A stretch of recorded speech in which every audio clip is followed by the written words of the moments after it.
మనకు అనేక శతకాలు మనకు తెలుగు సాహిత్యంలో లభిస్తూ ఉన్నాయి.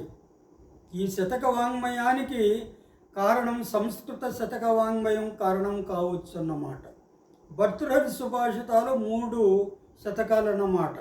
అదేవిధంగా మనకు తెలుగులో పలు రకాల వేమన శతకం ఉంది, సుమతి శతకం ఉంది, దశరథ శతకం ఉంది, భాస్కర శతకం ఉంది. ఇలాంటి శతకాలు ఎన్నో ఉన్నాయి.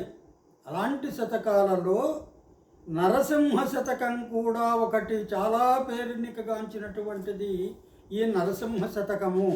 దీనిని శేషప్ప కవి అని ఆయన రచించినట్లుగా ఇతడు తెలంగాణ ప్రాంతీయుడని కూడా చెబుతారు విద్వాంసులు అన్నమాట.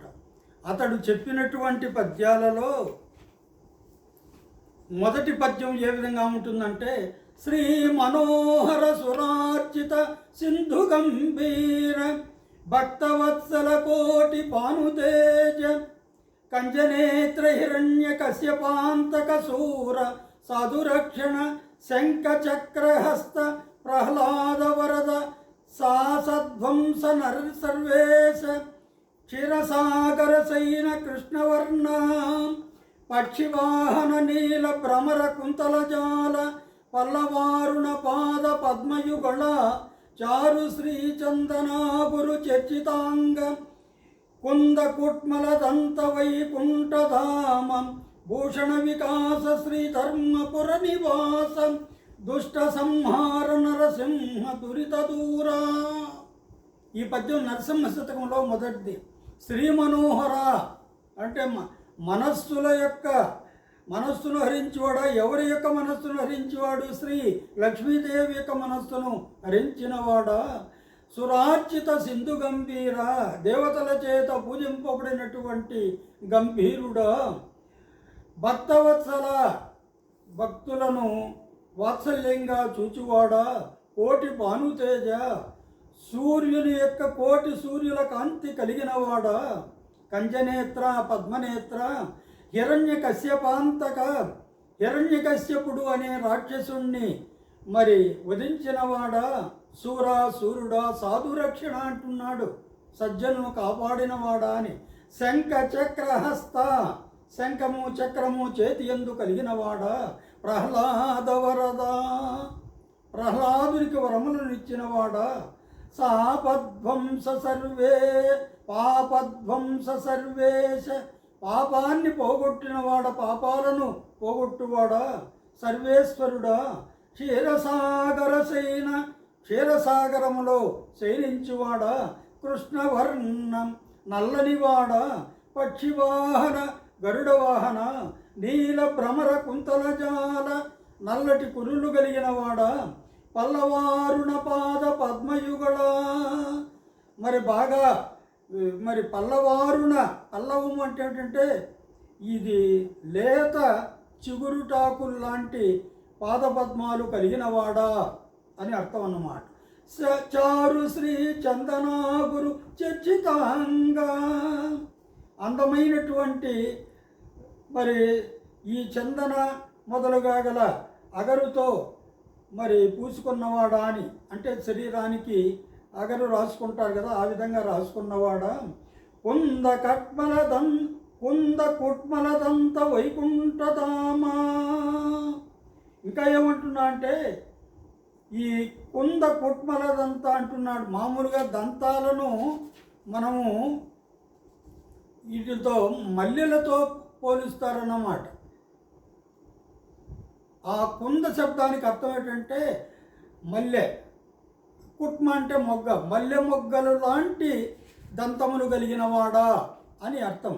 దాని తర్వాత వైకుంఠధామ వైకుంఠమునందు నివసించువాడా?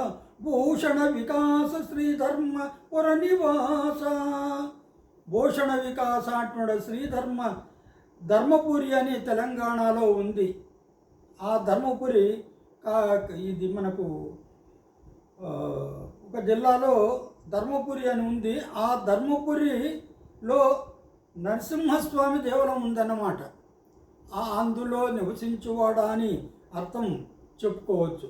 దుష్ట సంహార నరసింహ దురిత దూరా దుష్టులను సంహరించువాడా అంటే నరుడు సింహము మరిగా కలిగినటువంటి ఆకారం కలిగినవాడా దురిత దూరా పాపాలను దూరంగా పోగొట్టువాడా అని, అంటే పాపాలను పోగొట్టువాడా అని, పాపాలకు దూరంగా ఉండువాడా అంటే ఎవరికి ఆయన ఎలాంటి ఎంతో గొప్ప పుణ్యాలనే ఇస్తాడు కానీ ధర్మాన్ని సంతోషాన్ని కలుగు చేస్తాడు కానీ దుఃఖాలను కలుగు చేయడు అన్నమాట. అందుకని ఆ విధంగా దురిత దూర పాపాలను దూరంగా పోగొట్టువాడా అని మనం అర్థం చెప్పుకోవచ్చు. అలాంటి పద్యం మొదటిది చెప్పిన తర్వాత రెండవ పద్యం చెప్తున్నాడు.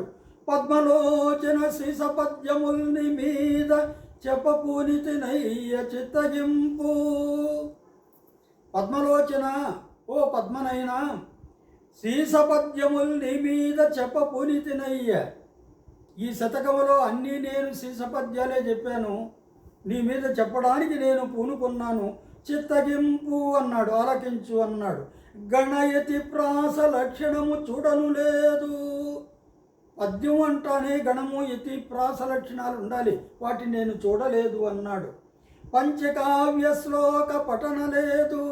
సంస్కృతంలోను తెలుగులోను పంచకావ్యాలు ఉన్నాయి, వాటిని నేను పఠించలేదు. అమరకాండత్రయం పరసి చూడగలేదు. అమరకోశం ఉంది కాండత్రయం, ఆ అమరకోశాన్ని కూడా నేను ప్రత్యేకించి చూడలేదు. శాస్త్రీయ గ్రంథములు చదవలేదు. శాస్త్ర గ్రంథాలను నేను చదవలేదు. నీ కటాక్షంబున నే రచించితి గాని, నీ దయాదాక్షిణ్యాలతో నీ కరుణ కలిగినటువంటి చూపుతోనే నేను రచించాను. ప్రజ్ఞ నాయతి కాదు ప్రస్తుతింప. ఆ ప్రజ్ఞ అనేది నాది కాదు పేర్కొనడానికి. తప్పు పడనేమి సద్భక్తి తక్కువవునే. నేను చిన్నవాణ్ణి అని చెప్పుకుంటే నా యొక్క భక్తి తక్కువ అవుతుందా? చెరకునకు వంకపోనేమి చెడునె తీపి. చెరుకు గడ ఉంటుంది, అది వంకరగా ఉంటుంది అనుకోండి. ఆ చెరుకు గడ వంకరగా ఉంటే దాని యొక్క తీపితనం ఏమన్నా తగ్గుతుందా? భూషణ వికాస శ్రీధర్మపుర నివాస దుష్ట సంహార నరసింహ దురిత దూరా అని ఒక చక్కటి నరసింహ శతకంలోని కొన్ని పద్యాలు చెప్పుకుంటున్నాం. శ్రద్ధగా వింటే కూడా ఈ నరసింహ శతకాన్ని కూడా రోజు మనం చెప్పుకోవడానికి ప్రయత్నిస్తాం. హరి ఓం తత్సత్. అందరూ కూడా సబ్స్క్రైబ్ చేసుకోండి, మీ యొక్క అభిప్రాయాన్ని తెలియజేయండి. మీకు మీ అభిప్రాయం కోసం నేను ఎదురు చూస్తూ ఉంటాను అన్నమాట. హరి ఓం తత్సత్.